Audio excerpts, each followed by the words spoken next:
Merci de nous rejoindre, mesdames et messieurs, dans l'entretien du jour. Vous le savez, cette semaine, le gouvernement a annoncé sa volonté de mettre à disposition de l'opposition, à l'occurrence du comité de pilotage, de l'audit de la liste électorale, le budget nécessaire à la mission d'audit, près de 160 millions de francs CFA représentant, il faut le préciser, l'intégralité des fonds demandés par le dit comité. Une manière pour Patrice Talon de tenir sa promesse.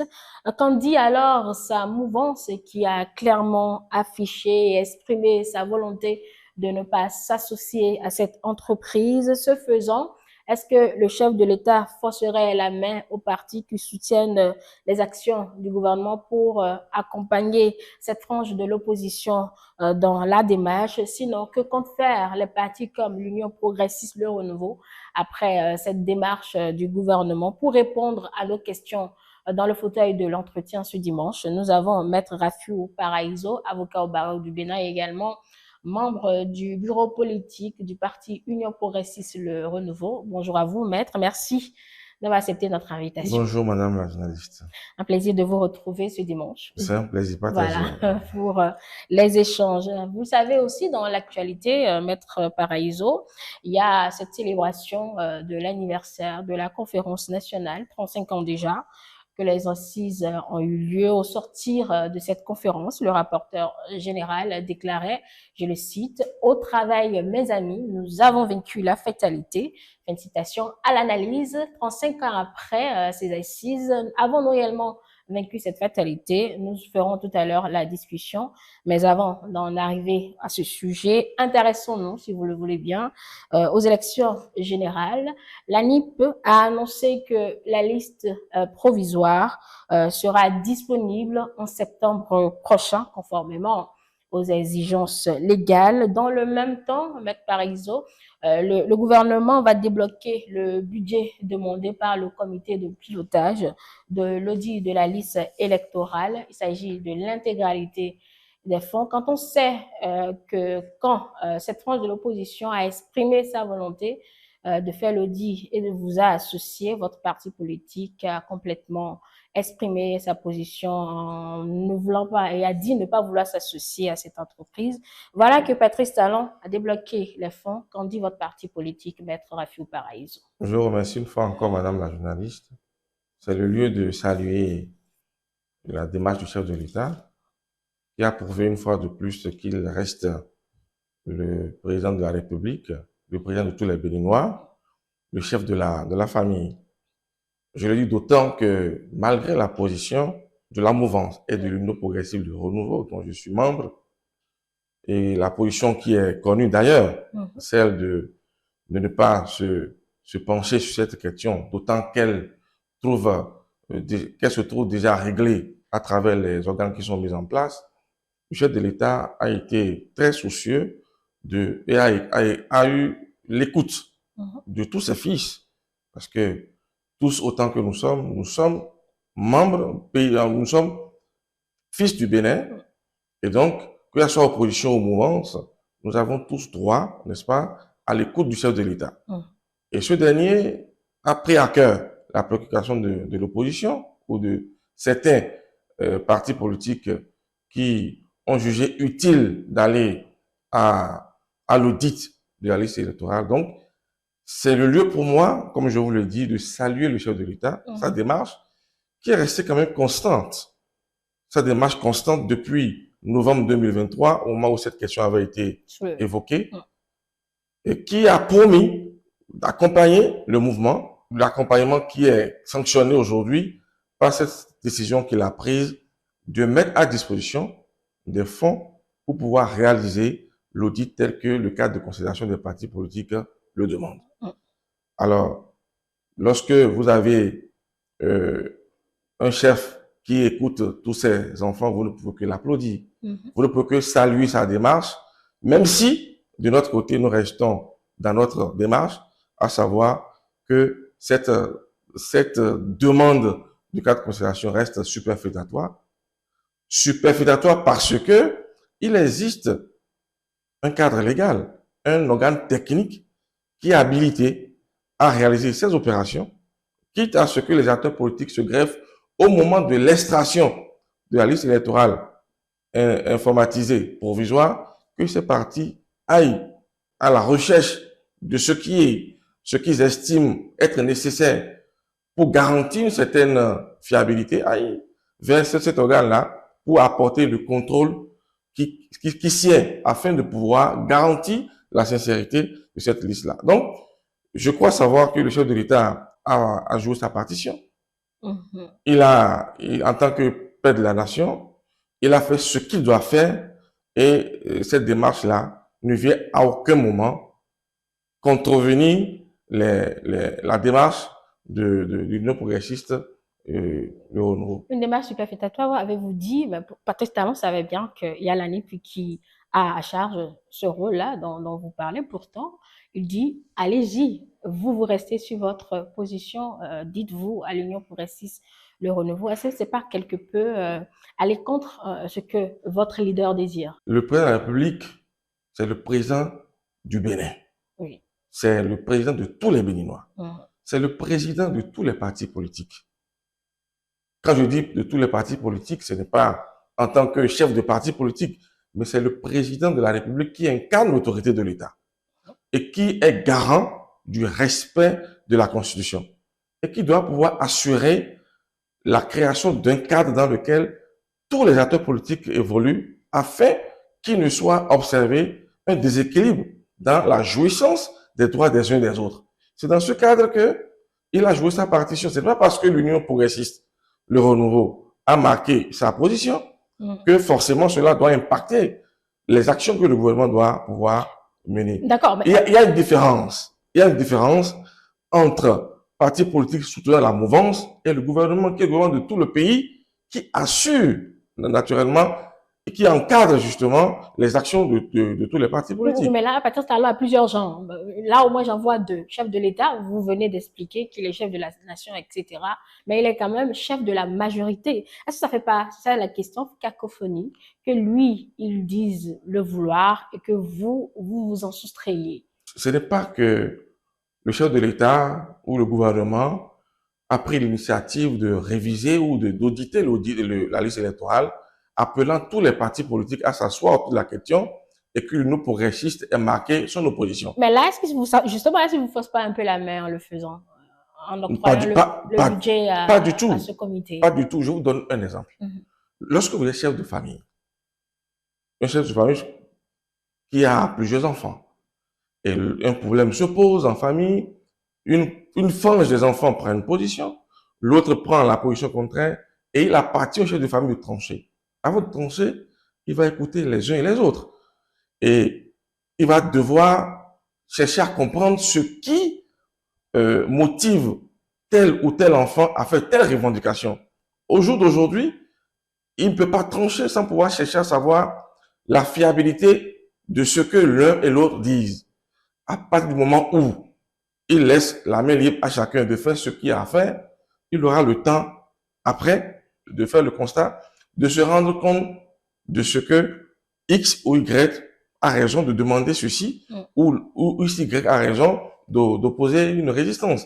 La résistance, en fait, ce n'est pas d'aller contre la volonté du chef de l'État, mais c'est de tirer la sonnette d'alarme sur un cas précis, un cas de caractère superfétatoire de la question, parce que il y a déjà un organe, comme je vous l'ai dit, qui est chargé de faire le travail. Les fonds qui ont été engagés permettront certainement au chef de l'État de comprendre, à tout le peuple d'ailleurs, de comprendre la position de l'Union progressiste. Parce que vous vous rendez compte, pas fini, que l'Union progressiste a raison de pouvoir dire que c'est une opération qui ne valait pas. Mais parfois, on a bien raison et on essaie d'accompagner justement pour prouver à l'autre qu'on a raison de dire non à un moment donné. On n'en est pas là. Laissons la marche se suivre. Laissons ceux qui ont le souci de la transparence, de la fiabilité de la liste électorale aller à terme. Ils se rendront compte que l'Union progressiste a raison de ne pas forcer cette marche-là. Ils se rendront compte que tout est si bien fait, tu auras qui in fine, ils donneront raison à l'Union progressiste dans la mesure où tout est bien fait, tout a été fait dans les règles de l'art, il n'y a aucun élément qui puisse venir se soustraire, n'est-ce pas, de la fiabilité de ce qui a été fait jusque-là. Alors, si vous restez sur votre position à l'Union progressiste Le Renouveau, c'est-à-dire de ne pas vous associer à cette entreprise, comment vous entrevoyez alors la mise en œuvre ou plutôt cet audit? L'Union progressiste reste un observateur et suivra la marche qui sera imprimée. En tout cas, de notre position, on observera ce qui sera fait. Si dans cette marche, il est demandé que nous jouions partition, on appréciera. Mais il y a une chose évidente, c'est que les fonds sont mis à disposition, les experts auxquels on fera appel feront le travail, et à la fin, vous verrez bien si cet audit valait la peine ou pas. En tout état de cause, je continue de dire que le chef d'État a bien fait de mettre les fonds à disposition pour qu'une partie de ces enfants ne se sentent pas lésés et ne pensent qu'ils sont laissés pour compte et qu'ils ne sont pas écoutés par rapport à des questions majeures de la République. Oui, vous ne doutez pas du processus, d'accord, mais vous savez qu'en matière de liste électorale, ça a toujours eu à parler là-dessus. Quelle pédagogie comptez-vous faire dans cette démarche de l'opposition concrètement pour accompagner le processus et peut-être le rendre encore plus crédible? Attendons de voir ce qui sera issu de l'audit. Si au cours de l'audit, l'Union progressiste est sollicitée pour apposer sa Donc, si on ne vous sollicite pas, en fait, vous restez dans votre coin. Nous avons une position. Elle a été clairement affichée. Nous avons un organe qui a été mis en place dans un cadre purement légal, qui a fait son travail et dont les résultats ne sont pas contestés à ce jour.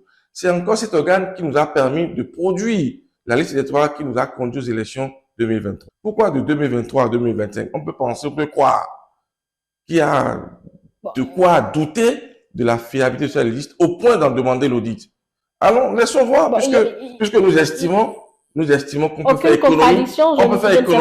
économie du temps et des ressources de l'État, n'est-ce pas, pour que nous puissions avancer sur les questions essentielles, les questions de développement. Nous avons un fichier national, un recensement national duquel est extrait la liste permanente informatisée.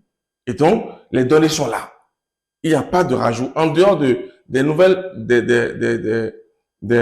Béninois qui ont atteint l'âge de la majorité et qui pourraient être pris en compte sur la liste électorale qui sera édictée pour les élections générales à venir. Donc, je ne crois pas qu'il soit vraiment nécessaire que nous allions à cet audit. Mais nous laissons les experts faire le travail et nous saluons, comme je vous le dis, la constance du chef de l'État, du gouvernement, de faire les choses dans les règles de l'art, dans le sens de la transparence, pour qu'on ne vienne à dire que tel est lésé par rapport à tel autre. Alors, Maître Parisot, il y a cette proposition de la FCBE que certains acteurs trouvent quand même intéressante, de plutôt se concentrer sur la sensibilisation justement des électeurs pour les vérifications. Est-ce à ce niveau, ça c'est propre à tous les partis politiques, est-ce qu'ils n'ont pas échoué?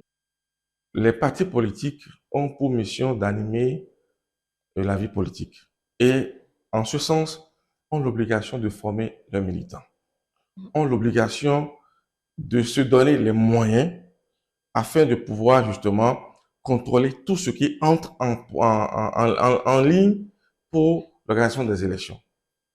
De sorte que lorsque l'organe qui est chargé de mettre à disposition la liste électorale informatisée provisoire, en ce moment-là, les partis politiques entrent dans la danse. Puisque la liste doit être affichée, je crois, 15 jours, cela permettra à tout le monde, à tous les partis politiques, en tout cas à leurs militants, d'aller dans les vérifications pour voir si, entre-temps, il n'y a pas des erreurs, il n'y a pas des personnes qui ont été omises, des personnes qui sont décédées, comme vous le dites, et qui n'ont pas été enlevées de la liste. Alors, les partis politiques ont cette mission, ont ce travail à faire. Est-ce que vous le faites? En fait, c'était ça la question. C'est justement là. Je parle d'échec. Est-ce que vous n'avez pas échoué à ce niveau? Non, non, si on continue de parler d'audit du fichier électoral, si réellement les sensibilisations se faisaient, est-ce qu'on en serait encore là? On ne doute pas du travail que fait l'ANIC, mais le défi, Patrice Talon lui-même l'a dit. c'est de pouvoir enlever les personnes décédées de cette liste électorale et on a une liste parfaite. Oui, mais madame, vous savez que l'organe qui fait ce travail est très outillé. Est très outillé. Mais si on ne déclare pas un décès, est très outillé, attendez, est très outillé et fait son travail comme cela se doit. Et c'est le rôle des partis politiques. Le rôle des partis politiques de veiller à ce que les choses se fassent dans les règles de l'art. C'est le travail qui est le leur dans, justement, la gestion des activités politiques. Et nous sommes en train, justement, d'aller à la modernisation de l'état civil. Les efforts se font. C'est pour ça qu'il faut saluer ce qui se fait. Aujourd'hui, vous êtes astreint à faire des déclarations. Il y a des lois qui ont été prises qui contraignent les citoyens, qui les obligent à déclarer les décès dans le délai qu'il faut pour permettre que le système puisse être huilé afin que, à terme, nous puissions avoir des documents très fiables qui sont exempts de toute contestation. Chez moi, on s'occupe pas de ça. Hein. La personne est décédée, on l'enterre à la maison et puis on passe à autre chose. Oui, ça c'est ni vu ni connu en fait. Les partis politiques, à travers la formation qu'ils administrent à leurs militants, doivent pouvoir veiller à ça. Parce que dans un arrondissement, dans une localité, ils doivent avoir des structures qui représentent chaque parti politique, qui doivent veiller à cela. Donc, si les partis politiques jouent leur rôle, véritablement, d'animation de la vie politique, ils doivent veiller à cela et tirer la sonnette d'alarme pour pouvoir permettre véritablement de déceler les irrégularités éventuelles qui pourraient émailler ces documents. D'où ma question reste posée. Nous sommes dans l'expérimentation d'un nouveau système, avec le système partisan qui a été mis en place par le gouvernement actuel et qui fait son bonhomme de chemin. Et c'est justement pour régler les problèmes qui sont restés en instance. Les problèmes qui n'ont pas pu être réglés avec la pratique ancienne de la politique que le nouveau système partisan a été institué, qui fait son bonhomme de chemin et qui naturellement prendra sa place pour qu'on puisse résoudre de façon profonde tous ces dérapages, tous ces ratés que nous avons observés depuis l'historique conférence des forces vives de la nation. Tout passe par les réformes. Et c'est le lieu de saluer les réformes en cours. Parce que ça met les partis politiques au cœur de la gestion de la cité. Ça permet aux partis politiques de jouer leur partition, de véritablement prendre leur place dans la cité pour que nous puissions éviter de connaître ce genre de difficultés qui sont souvent des sources de contestation, de difficultés relativement au processus électoral. Alors, on a constaté que le parti Union progressiste Le Renouveau est très actif actuellement sur le terrain. Bon, vous l'avez placé sous le coup de la conférence nationale. On a attendu votre porte-parole a annoncé que votre formation politique aura des primaires en son sein pour ce qui concerne les élections de 2026, notamment la présidentielle. Puisque moi, je vous ai vous en face de moi, je veux bien vous demander comment cela va se passer, Maître Paraiso. Vous savez, je suis membre de l'Union progressiste de Renouveau, dans les instances qui fonctionnent très bien. Le parti l'Union progressiste de Renouveau est structuré et en son temps, vous aurez officiellement la méthodologie. Il ne l'aurait pas sorti s'il n'avait pas déjà un calendrier. Les décisions ne sont pas prises à l'Union progressiste par tout militant. Il y a les instances qui sont là, qui ont un timing, qui ont un agenda, un calendrier. Et chaque chose vient en son temps. Lorsque le moment viendra, lorsque le moment viendra de désigner le candidat, tout se fera dans la clarté. L'Union progressiste de Renouveau fera entendre le processus, sa méthode qui tendra justement à désigner son candidat. On vous a observé dans votre silence. Là, vous avez décidé de vous expliquer, certainement à cause des échéances qui viennent. On comprend. Mais pour une question aussi précise, une réponse précise, Maître Paraiso. Vous savez, à l'Union progressiste de Renouveau, nous sommes très disciplinés.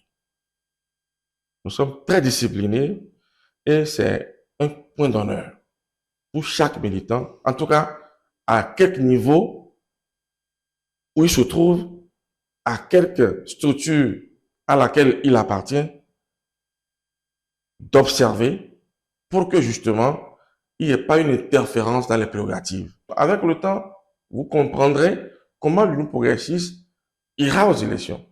Quel est le processus qui sera adopté pour que le candidat soit désigné. Vous l'aurez.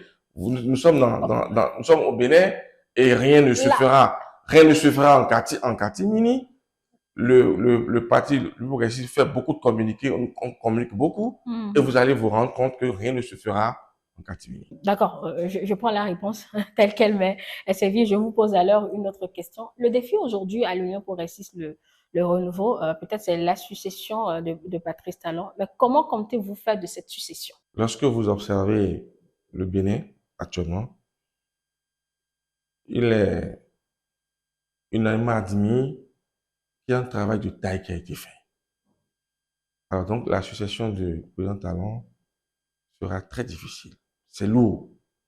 Lourd parce que celui qui sera amené à conduire le Bénin dans les années d'après 2026 doit pouvoir faire un lobbying essentiel pour convaincre déjà de ce que il a les aptitudes pour pouvoir sauvegarder les acquis et faire mieux.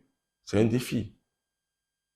Le travail qui est fait est si titanesque qu'il faut vraiment, il faut réfléchir afin de pouvoir trouver les arguments qu'il faut pour désigner la personne qui a la carrure, qui a les aptitudes, qui a la compétence pour pouvoir continuer l'œuvre si bien élaborée du régime actuel.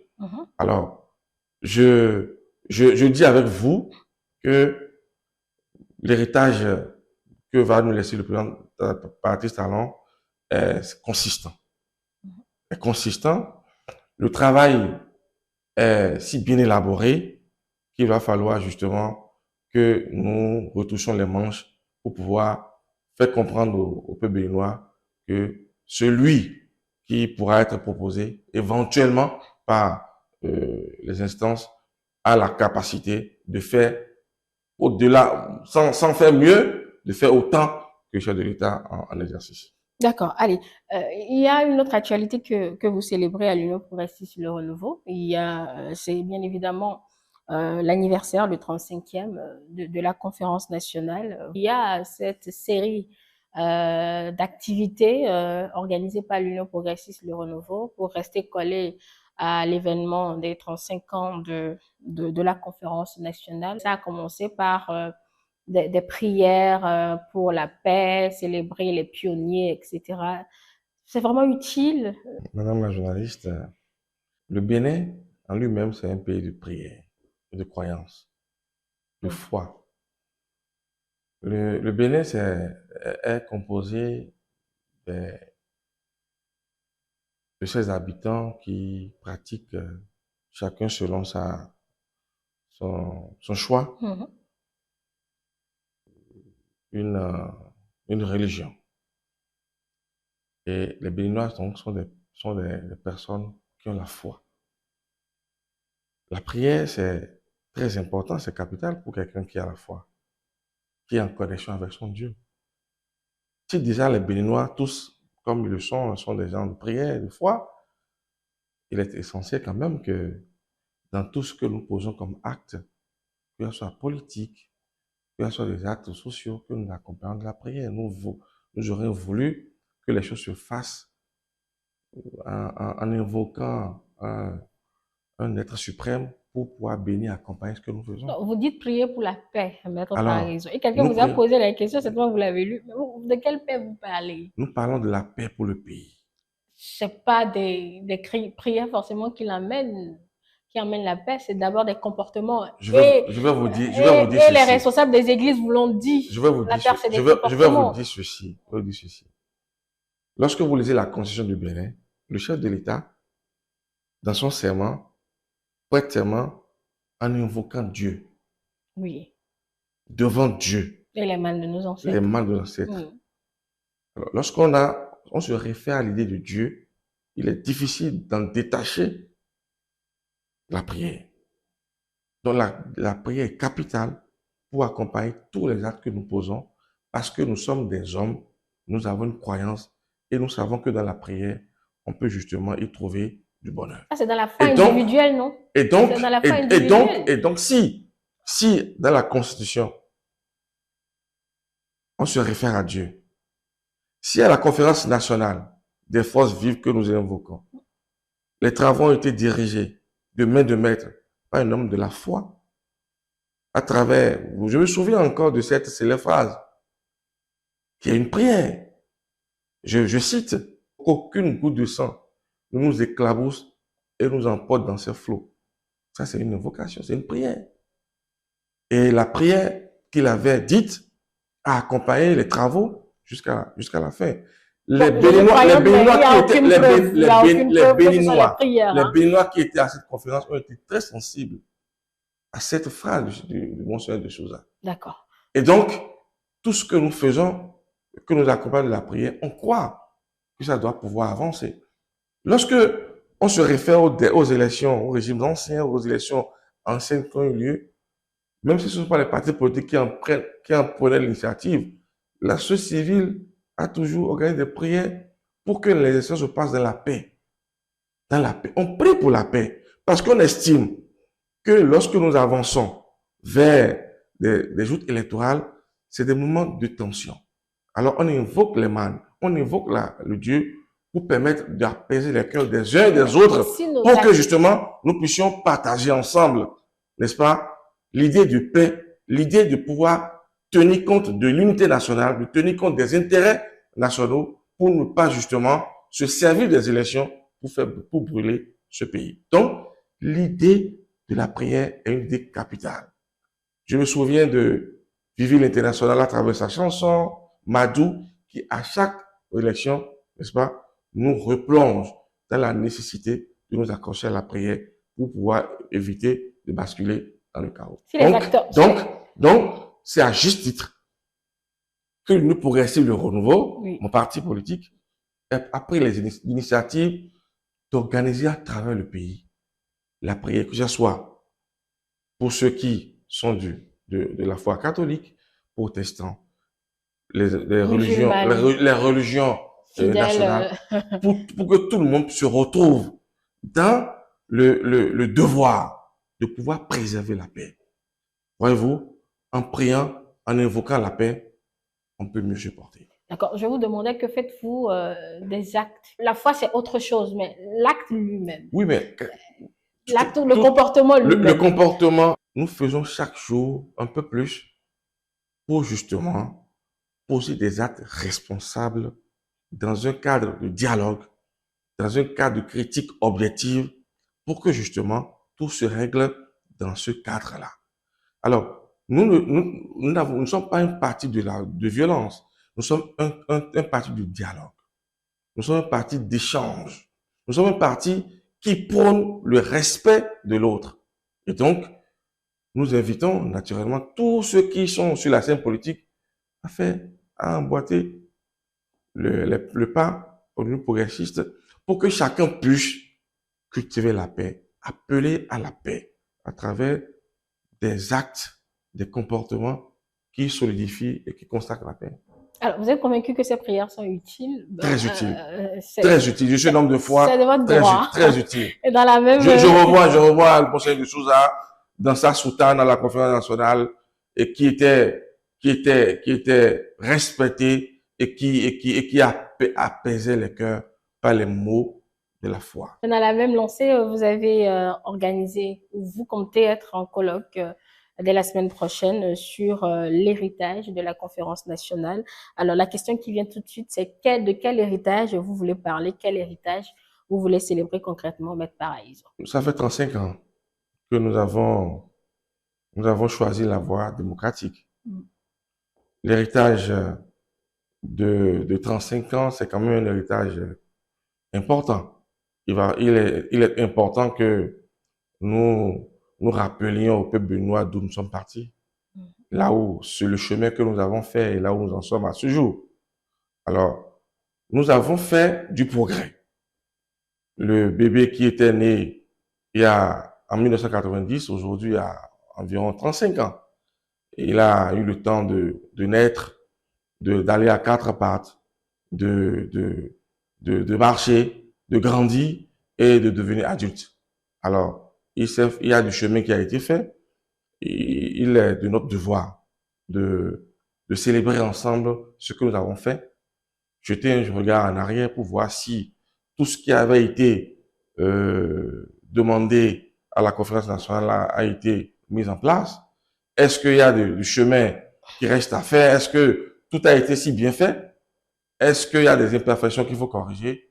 C'est tout un ensemble qu'il est important de passer en revue et c'est ce qui justifie, n'est-ce pas, la réaction du colloque qui tiendra dans la semaine du 27, du 27 février 2020. Alors, c'est un colloque scientifique, il y aura certainement des communications, mais attendons-nous quelque peu sur cet élément. Je le disais dans l'introduction de ces échanges, qu'à la fin de travaux, il y a le rapporteur général qui disait qu'on a vaincu la fatalité et exhortait au travail. Alors, 35 ans après, est-ce qu'à l'Union progressiste, le renouveau, on pense qu'on a réellement vaincu la fatalité? C'est une question importante que vous posez. Au sortir de la conférence nationale, le 28 février 1990, le peuple béninois tout entier, retenant son souffle, attendant justement le discours du chef de l'État d'alors, a espéré avancer dans ce processus pour justement faire avancer le pays. Lorsque le chef de l'État a accueilli favorablement les résolutions de la conférence nationale, il y avait comme une ferveur nationale. Tout le monde s'était levé comme un seul homme pour accueillir cette reconnaissance des travaux de la conférence. Et les résolutions issues de cette conférence étaient si importantes que cela jetait naturellement les bases d'un nouvel État, un État démocratique, et dont l'expérience a commencé dès la suite de la conférence jusqu'à ce jour.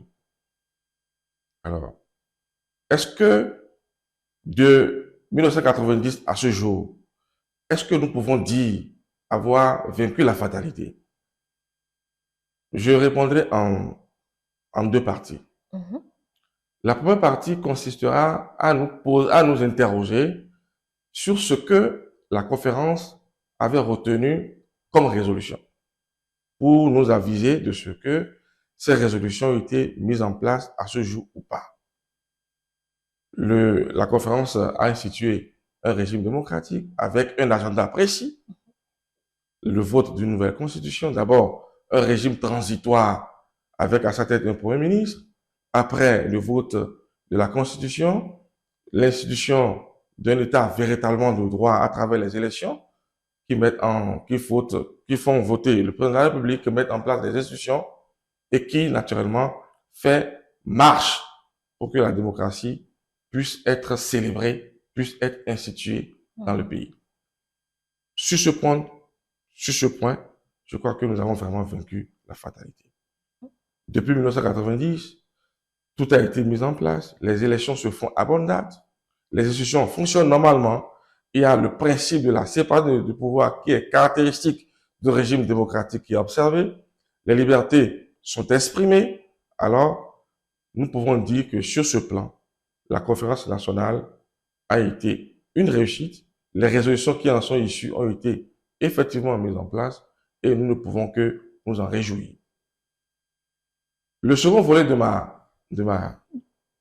réponse, une autocritique. Il faudrait justement que nous regardions en face et que nous nous disions si nous avons véritablement comblé les attentes de la conférence nationale. Je dirais à un moment donné que la démocratie que nous avons instituée avait manqué d'inviter le peuple au travail. La voie du développement n'était pas claire. Il y avait un problème qui se posait. Il y avait une confusion qui s'observait entre l'expression de la liberté, l'expression des libertés et le libertinage. Il y avait un peu comme un laisser-aller qui s'observe dans le pays, au point même où un de nos chefs d'État enfin, qualifiait notre démocratie de Nescafé. Alors, il était nécessaire de mettre de mettre en place des réformes courageuses pour corriger certaines imperfections. Bien avant que vous n'en veniez aux réformes, vous avez constaté que nous avons un défaut, le travail. C'est quelque peu limité pour vaincre cette fatalité-là. Donc, vaincre la fatalité chez vous, c'est qu'il faut travailler, un peu comme beaucoup de personnes le pensent. Mais pourquoi on manque de travail, maître paralysé? Vous savez, Est-ce parce qu'on nous a survendu cette conférence qu'on traite d'historique, ou bien c'est parce qu'on s'est simplement assis sur les lauriers après cette conférence? vous savez, nous avons tôt fait de croire que le seul fait de mettre les institutions en place, de faire les élections à bonne date suffit pour que nous puissions justement penser que le pays se porte bien. La démocratie, ce n'est pas pas seulement les élections. Ce n'est pas seulement le fonctionnement des institutions. C'est d'entreprendre la voie de développement à travers cette démocratie qui a été instituée. Nous devons passer par le couloir de la démocratie pour aller vers le développement. Alors, à un moment donné, on se contente de dire que nous sommes un pays démocratique, les libertés sont garanties, les élections se font à bonne date, mais cela ne suffit pas à caractériser justement le travail qui pourrait conduire au développement.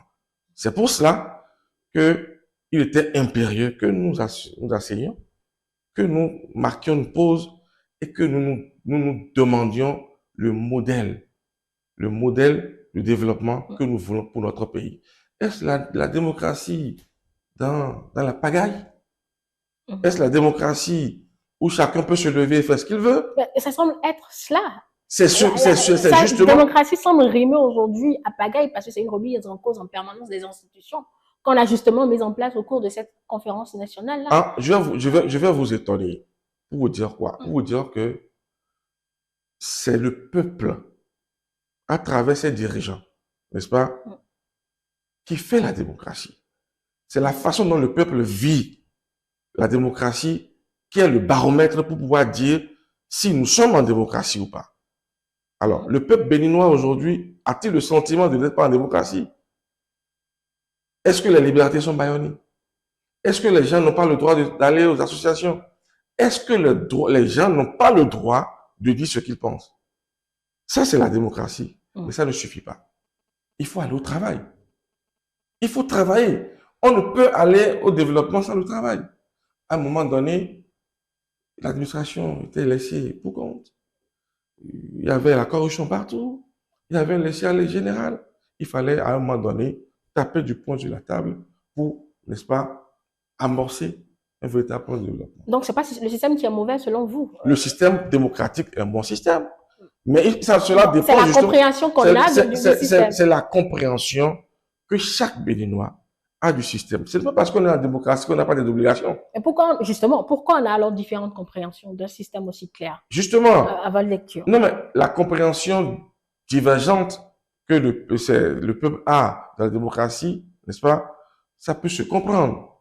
Mais il revient aux dirigeants d'imprimer, n'est-ce pas, l'élan qu'il faut pour permettre à ce peuple de comprendre que la démocratie implique aussi le travail. La démocratie implique le respect de la chose publique. La démocratie implique le sérieux dans le travail que nous devons faire pour faire avancer le pays. Et c'est cela, le rôle des dirigeants. Le peuple, il est là, il attend justement qu'on lui trace le chemin, n'est-ce pas, pour avancer. Et tout peuple qui a confiance en son dirigeant, parce que ce dirigeant a le souci du développement, ne peut que suivre le dirigeant. Et ce faisant, la voie de développement est tracée. Alors, si vous estimez aujourd'hui qu'on a du mal à aller au travail et que c'est dû surtout à la compréhension que les uns aux autres ont de ce système démocratique, est-ce qu'il faudrait trouver un modèle qui arrange tout le monde, ou bien on reste sur ce modèle et on réexplique les fondamentaux qui vont au-delà de la liberté d'expression et tout ce qu'on sait là? Vous savez, je vais vous surprendre, depuis 2016, nous avons trouvé une thérapie. Il faut qu'on se dise la vérité. Lorsque ça fait bien à côté de vous, il faut apprécier. Comme on le dit dans la population enfant, nous avons à votre diaquintor, mais n'est pas. Nous avons quand même, depuis 2016, observé tous la dynamique qui est insufflée à ce peuple. Nous avons vu ce qui se fait. Sur tous les plans, vous savez que le Bénin a progressé. Il faut l'admettre. Il faut l'admettre. C'est vrai que tout n'est pas rose à 100%. Mais nous avons le devoir de reconnaître les efforts qui se font et qui permettent aujourd'hui au peuple béninois d'être fier de ce que, tout en étant sans ressources minières, on peut, sur la base des impôts, des taxes, on peut, en obstruant les voies de la corruption, en faisant une gestion sérieuse des fonds publics, on peut aller au développement. Vous savez, le président Kékou disait avant, il y a de l'argent dans ton pays. Beaucoup ne comprenaient pas. Mais il a fait le président Talon pour que le peuple noir comprenne ce discours du chef de l'État d'alors, Mathieu Kékou. On n'a pas de ressources minières. Alors, d'où sortent tous ces fonds qui permettent justement d'amorcer le développement? Vous avez vu tout ce qui se passe. C'est du Bénin que ça vient. Et qu'est-ce qui a pu favoriser ça? C'est le sérieux dans la gestion des finances publiques. C'est la fermeture des voies de corruption. C'est la détermination d'un homme qui a compris qu'il faut du sérieux pour avancer. Alors, si un peuple a un dirigeant qui imprime le développement, là, qui lui montre le chemin de développement, ce peuple ne peut que se sentir heureux. Mais il l'a fait non moins sans difficulté. C'est presque à un moment donné, tout comme s'il était le seul à croire en ce qu'il faisait, Maître Paraiso. Je ne pense pas. À un moment donné. Non, à un moment donné, évidemment. Parce que c'est allé à pas de charge, parce qu'on se complaisait aussi dans une certaine forme. Vous savez, c'est difficile pour des gens de perdre des habitudes qu'ils ont acquises pendant des décennies. Lorsque vous voulez insuffler un dynamisme, comme on le dit, vous êtes obligé de casser l'œuf pour faire des omelettes. Ça ne plaît pas à tout le monde. Il y a des gens qui veulent des omelettes, mais qui ne veulent pas qu'on casse des œufs. On doit forcément passer par une césarienne. On doit passer, n'est-ce pas, par des réformes austères pour pouvoir justement construire l'avenir. Alors, beaucoup n'y croyaient pas, mais aujourd'hui, interrogez le peuple béninois. Ils vous diront qu'ils sont fiers de ce qui se fait aujourd'hui. Parmi eux, il y a des gens qui, justement, ne se retrouvent pas à Maître Paraiso. Vous savez, tout le monde ne peut pas être satisfait. Ça dépend justement des objectifs de chacun. Le défi reste que le peuple apprécie et que le peuple ait l'espoir que les choses se fassent davantage pour pouvoir conduire au développement où tous se trouvent, où tout le monde peut mettre la main à la pâte pour véritablement s'engager dans cette voie qui est la voie salutaire. Je vais vous dire une chose. Le Bénin est un pays qui peut prospérer. Lorsque vous observez ce qui se passe depuis 2016, vous allez vous rendre compte que le peuple béninois a besoin de peu pour avancer. L'administration, lorsque vous arrivez aujourd'hui dans l'administration, vous allez voir la discipline qu'il y a. Avant, on dit, il vient de se lever. Ça, c'était le langage courant. Lorsque vous recherchez une pièce pour constituer un dossier, vous l'avez au bout de 2 mois, 1 mois. Aujourd'hui, vous l'avez aussitôt. Il y a que ceux du peuple qui sont dans l'administration ont compris que c'est seule cette dynamique-là qui permettra d'avancer. Et le peuple en sort très content, très satisfait. Alors, voyez-vous. Alors, on ne peut pas avancer sans un minimum de rigueur. Et dans une maison, dans une famille, tous les enfants ne sont pas contents des mesures que papa a prises. Parce que justement, il y a ces enfants qui n'ont pas envie d'avancer. Mais lorsque le développement est acté, la marche leur est imposée et ils finissent par prendre le train en marche. En fait, c'est cette partie qu'on comprend peut-être pas. Comment on amorce des progrès et je ne veux pas dire qu'on remet en cause ces progrès, mais qu'on essaie toujours de mettre peut-être le bâton dans les roues de celui-là qui amorce ces progrès-là. Vous savez, il y a des gens qui ne sont pas toujours satisfaits de ce qui se fait autour d'eux. C'est notre manière aussi de faire la chose. Ce n'est pas interdit de penser autrement. Mais ce qui est souhaité, c'est que l'on apprécie ce qui est bien fait et rechercher des voies et moyens pour améliorer. Il faut déjà partir de ce postulat, que ce qui est fait est bien fait, et apporter justement des améliorations. On peut dire, moi je peux mieux faire. Moi je peux mieux faire. Mais dire que c'est mal fait ou rien n'est fait, ça paraît pas, ça paraît pas sérieux. Il faut apprécier ce qui est bien fait et proposer des solutions pour améliorer. C'est d'ailleurs ce que chacun des Béninois doit pouvoir faire pour que nous puissions avancer. Parce que nous sommes partis de très loin. Nous sommes à un niveau très avancé dans l'essor qui est donné à notre État, à notre pays. Et il est à souhaiter que ceux qui viendront apprendre l'association puissent faire davantage pour que le pays puisse continuer à être le phare, à être quand même un pays qui brille. Alors, que faisons-nous alors? Comment en arriverons-nous à imprimer cette dynamique du respect, Maître Paraiso, des institutions? Vous savez, à chaque régime, c'est des traiteurs. Et sous le régime actuel, vous ne pouvez pas manquer de recevoir des coups. Encore faudrait-il que les critiques qui sont faites puissent être objectives. Quelle est cette institution qui est aux autres? De quelle institution parle-t-on? On parle de la Cour constitutionnelle. On parle de l'Assemblée nationale. Cour politique. On parle de la justice. Ce sont ces institutions, justement, qui, dans leur fonctionnement, permettent d'apprécier l'état de santé d'une démocratie. Moi, je ne comprends pas que ces institutions puissent fonctionner autrement qu'elles ne fonctionnent aujourd'hui. Vous pensez, madame la journaliste, vous pensez que la Cour constitutionnelle est aux autres? Qu'est-ce qui peut faire dire que la Cour constitutionnelle est aux autres? Qu'est-ce qui peut faire dire que le Parlement est aux autres? Tout se joue sur le terrain politique. Et le mode de désignation des membres de la Cour constitutionnelle n'est pas imposé ou n'est pas institué par le président Patrice Talon. C'est la Constitution du Bénin qui a défini les circonstances et le mode de désignation des membres de la Cour constitutionnelle. Il est demandé au chef d'État d'en désigner 3 et à l'Assemblée nationale le bureau de l'Assemblée d'en désigner 4. Déjà dans la philosophie qui a consacré la Constitution de la Cour constitutionnelle, vous avez compris que le respect de la séparation des pouvoirs est observé. Lorsque nous allons aux élections et que la mouvance se trouve être majoritaire ou que l'opposition se trouve être majoritaire, c'est forcément le bureau qui est issu des élections qui va désigner les 4 membres. Si l'Assemblée nationale est majoritairement composée des opposants et que c'est l'opposition qui prend le contrôle de l'Assemblée, du bout de l'Assemblée, c'est forcément ceux-là qui vont désigner les 4 membres de la Cour constitutionnelle, n'est-ce pas?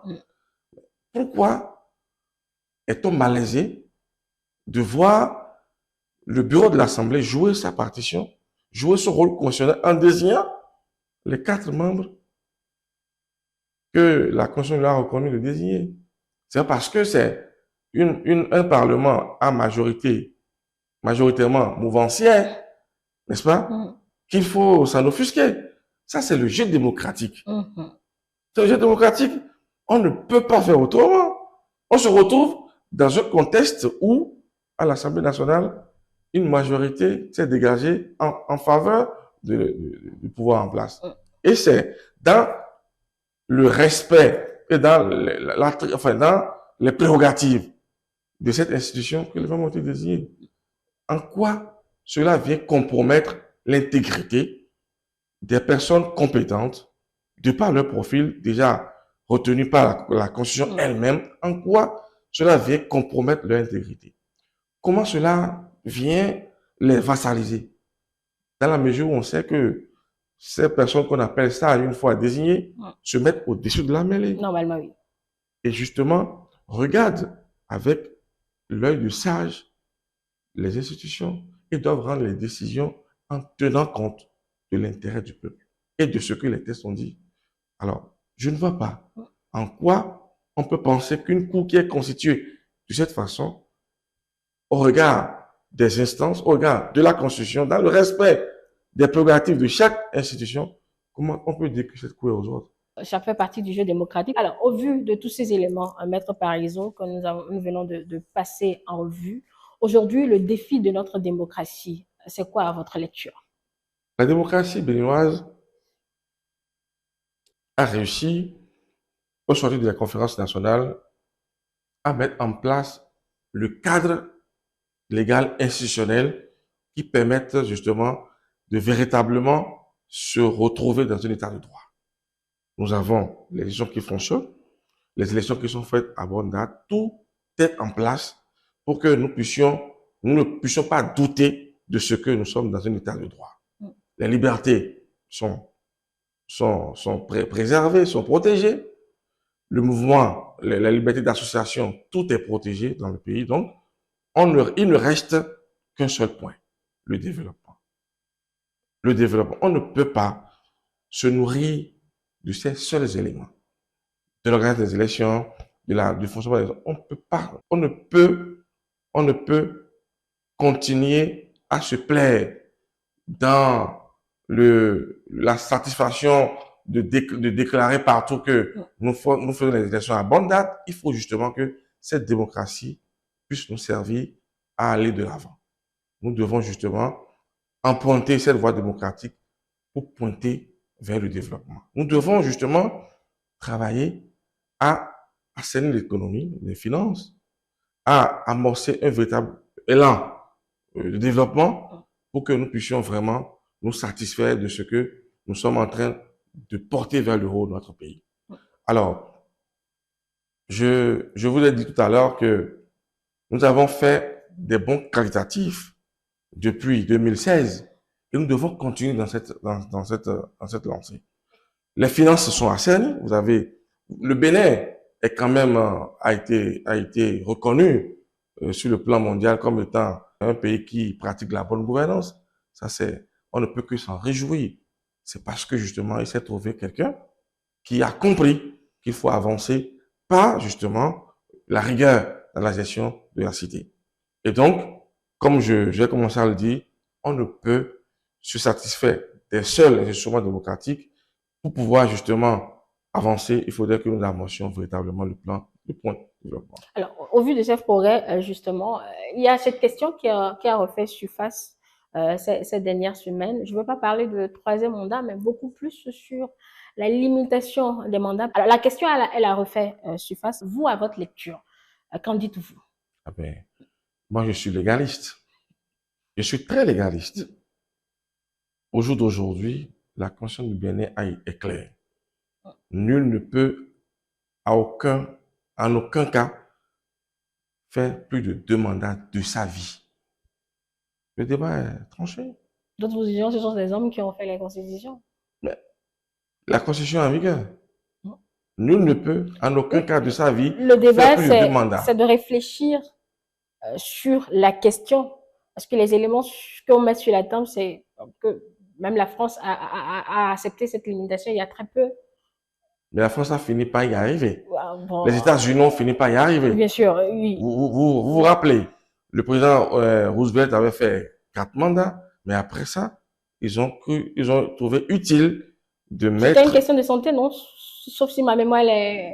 Il était malade. Oui, c'était plus une question de santé. À son quatrième mandat.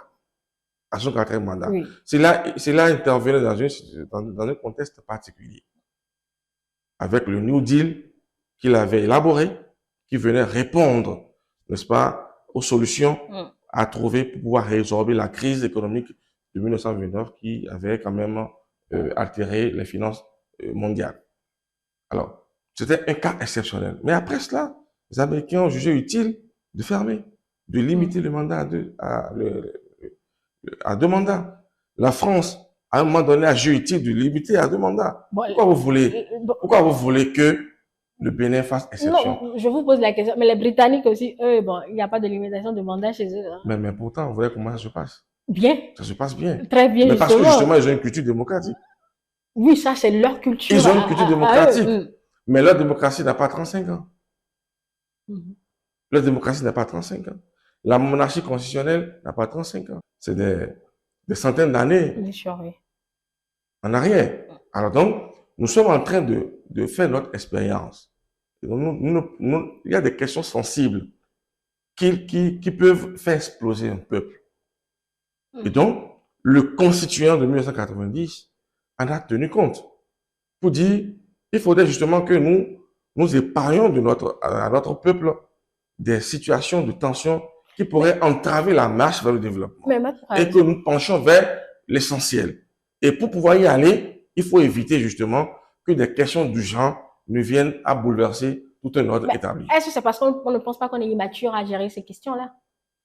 Mais les Français, vous allez me dire qu'ils ne sont pas matures. Bon, moi, je sais pas, Les moi, je vous Anglais, pose des questions les Américains ne sont pas dans matures notre contexte pour à avoir et nous. adopter une limitation du mandat. Ils ne sont pas matures. Vous-même, vous venez, Pourtant, ils ont une démocratie très ancienne. vous-même, vous venez de dire que Oui. la démocratie ne se limite pas enfin, aux élections, à la liberté, etc., qu'il y a d'autres éléments. En quoi la limitation de mandat est un élément qui juge la démocratie, Non, mais c'est un concrètement? garde-fou. Con- C'est un garde-fou. C'est un garde-fou. Nous sommes dans une république. C'est un garde-fou. Vous savez, il y a que une seule personne ne peut pas tout faire. On a bien tenu compte. Vous savez, on a mis une limitation d'âge de mandat. On a estimé qu'à 70 ans, on peut aller se reposer. On aura tout donné. On peut aller se reposer. Donald Trump en a plus, On pourtant il se aura, porte très bien. ça c'est la démocratie à la béninoise.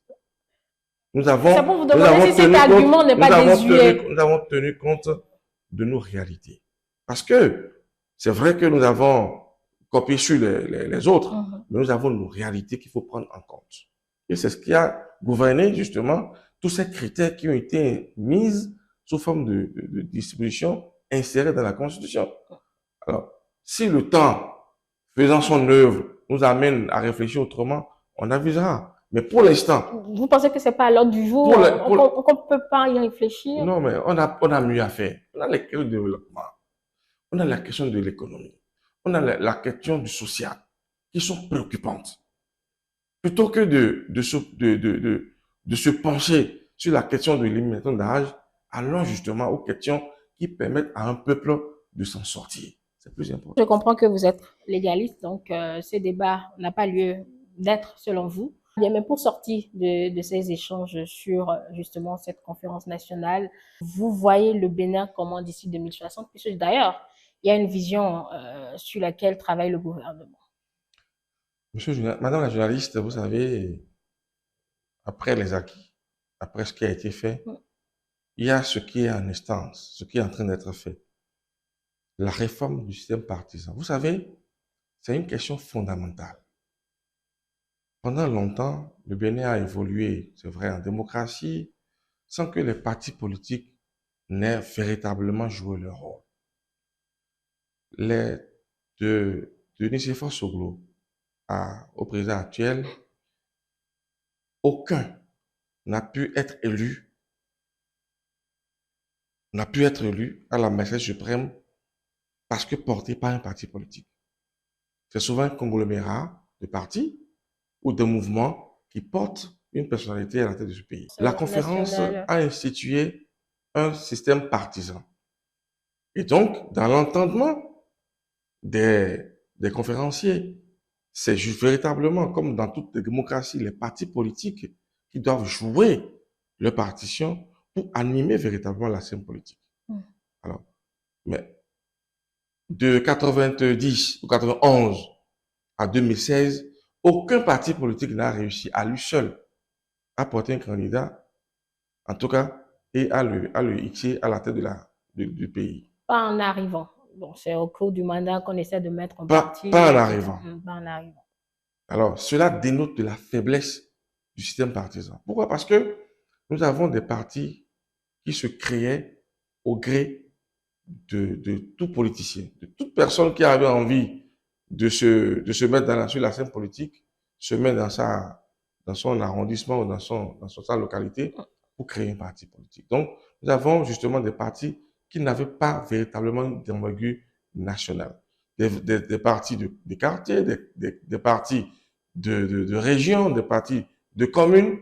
Cela ne permettait pas aux partis politiques de jouer véritablement leur rôle. Avec le système partisan qui est en cours et qui a fait obligation à chaque entité pour se faire parti politique d'avoir dans chaque commune, avant leur création, d'avoir un certain nombre de militants.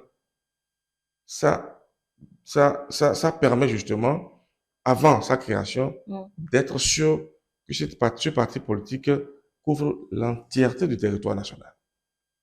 Avant d'être élu, avant pour participer aux élections et avant qu'on ne puisse, vous ne puissiez prétendre à des sièges selon l'élection, vous devez montrer que vous êtes assis dans toutes les localités. Vous devez montrer que vous êtes un parti véritablement d'envergure nationale. Ça permet de prendre en compte les préoccupations de toutes les contrées.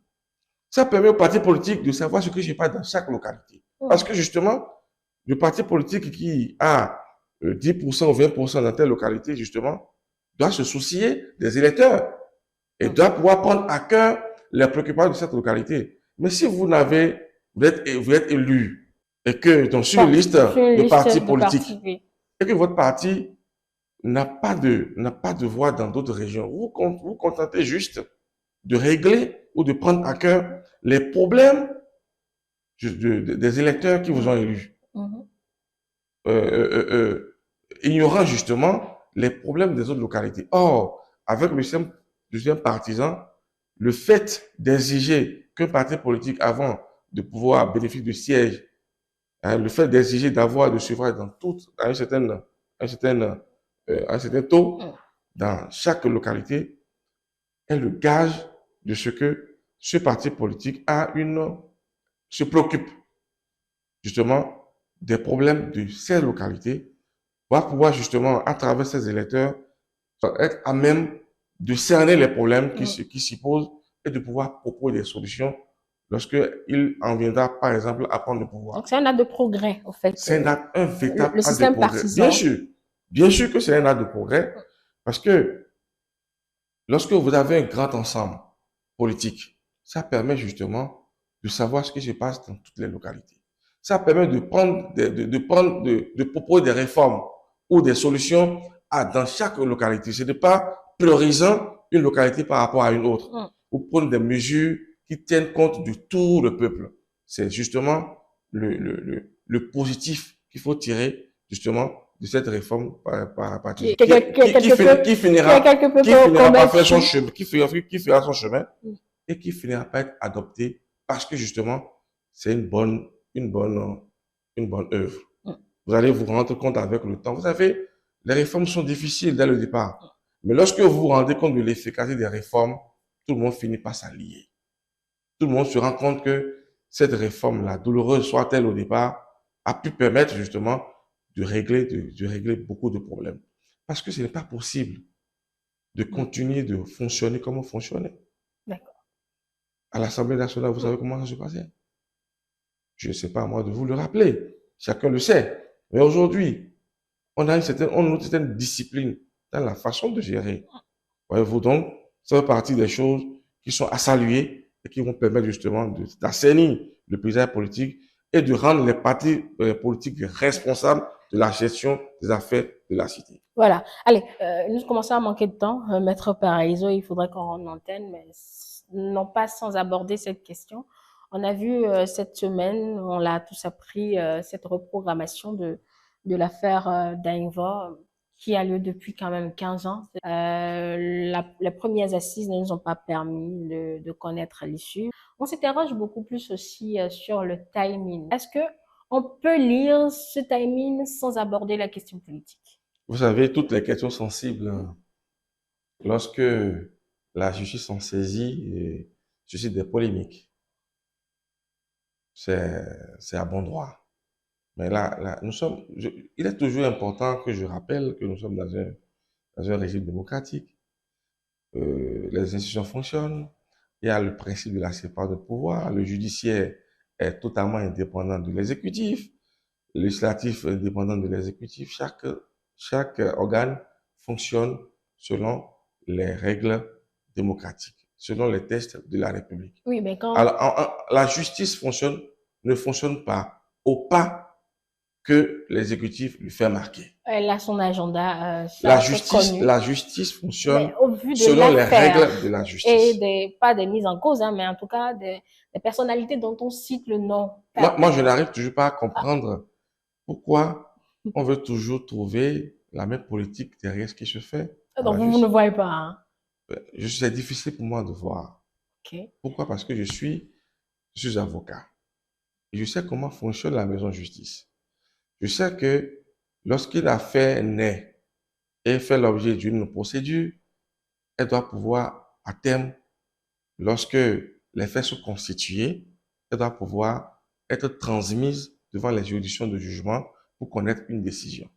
Ça permet de savoir si les personnes qui sont poursuivies ont commis ou non les Une infractions qui infraction. sont mises à leur charge. Dans le cas d'espèce, c'est à croire que c'est la première fois que l'affaire d'Annivo est programmée. C'est la troisième fois que cette affaire se trouve être programmée. La première fois, si mes souvenirs sont bons, c'était en 2015. La deuxième fois, c'était en 2018, en 2019. Et qu'est-ce qui a expliqué que cette affaire n'est pas connue son épilogue? C'est toujours pour des questions de procédure. Depuis 15 ans. De procédure. 15 ans de Je ne procédure. suis pas dans le dossier, certes, mais j'ai été un peu intéressé pour suivre, parce que c'était quand même une question qui suscitait beaucoup de polémiques. Et il fallait, en tant que curieux, en tant qu'observateur, il faut quand même chercher à savoir ce qui s'y passe. Alors, c'était question de procédure. C'est soit les avocats qui, dans les procédures, soulèvent des questions importantes, qu'ils estiment importantes pour la défense de leur client. Ils estiment par endroit que tel acte ou tel aurait pu être posé pour permettre justement d'obtenir la vérité du dossier. Pour la manifeste de la vérité, ils estiment que des actes doivent être posés. Et ces actes étaient pour eux impérieux, nécessaires pour qu'ils puissent jouer leur rôle. C'est ce qui a expliqué que deux fois de suite, cette affaire a été, a été renvoyée pour une nouvelle assise. Et lorsque, ma foi, cette affaire est programmée, j'ose croire que c'est parce que les questions qui ont été posées ont été résolues, ont trouvé des solutions. Le dossier est suffisamment mûr, peut-être aujourd'hui, pour connaître un jugement. Alors donc, je ne vois pas en quoi on peut enfin, on peut y voir en dessous une affaire, une main politique. C'est un dossier comme tous les autres. Je vous ai donné. C'est un dossier comme tous les autres. C'est un dossier judiciaire et qui un est dossier programmé judiciaire, et qui est programmé. pas forcément comme tous les autres, Mais c'est Maître un dossier Paraiso. comme tous les autres. C'est notre compatriote Naïvo n'a pas été retrouvé. On a, on a, on a, on a, on a, on a polémiqué autour de sa disparition. Par la suite, ça a fait grand bruit. Les autorités s'en étaient mêlées pour pouvoir faire découvrir la vérité. Ce n'est que ça. Et par la suite, un corps a été retrouvé. Il a été question de savoir si ce corps est celui de Danivo ou non. Les expertises ont été menées. Finalement, l'expert a conclu à ce que c'est effectivement le corps de Danivo. Donc, il y a plein de choses qui trouveront réponse dans l'aboutissement de ce procès. Mais je ne crois pas qu'on puisse y trouver en dessous. Il y a des sous politiques là-dedans. En tout cas, pour la programmation de ce dossier. C'est un dossier judiciaire.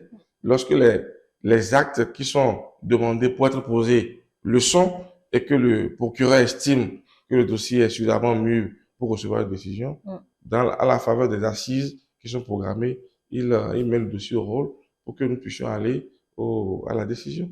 C'est tout. On attend que ces assises démarrent pour connaître le fin mot, on l'espère, de l'histoire. Mais pour nous devons rendre l'antenne parce que le temps est parti complètement allé à son terme. Merci beaucoup, Maître Paraiso, de vous être prêté à l'exercice. On a démarré déjà par cette décision du gouvernement d'octroyer les fonds nécessaires pour l'audit demandé par ce cadre de concertation de l'opposition qui a mis en place un comité de pilotage. Le gouvernement est favorable pour libérer le nécessaire, près de 60 millions de francs CFA. À l'Union progressiste, le renouveau, vous restez sur votre position, quand bien même vous félicitez le chef de l'État d'aller jusqu'au bout dans sa volonté de montrer que tout le processus est transparent et crédible.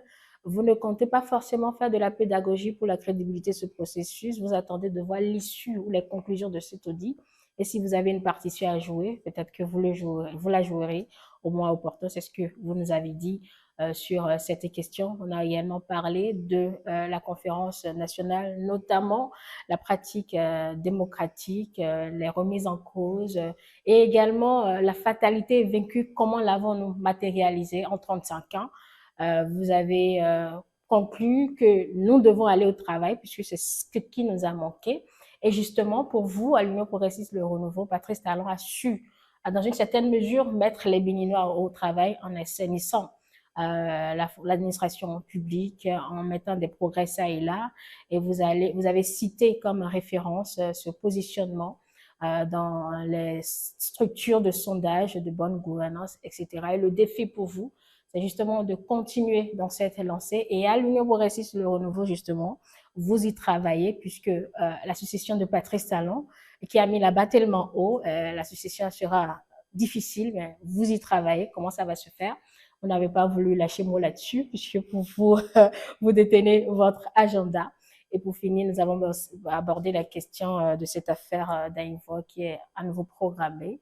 On attend donc le démarrage des assises pour connaître le fin mot de l'histoire. Voilà donc ce que nous avons dit. Bon, merci beaucoup, Maître Paraiso. Merci également à vous, chers téléspectateurs, de nous avoir suivis. C'est la fin de cet entretien que vous pouvez retrouver sur l'ensemble de nos plateformes numériques. Allez, on se retrouve bientôt, mais là tout de suite, je retrouve les collègues pour le débrief de ces échanges. À tout de suite. Donc. Merci.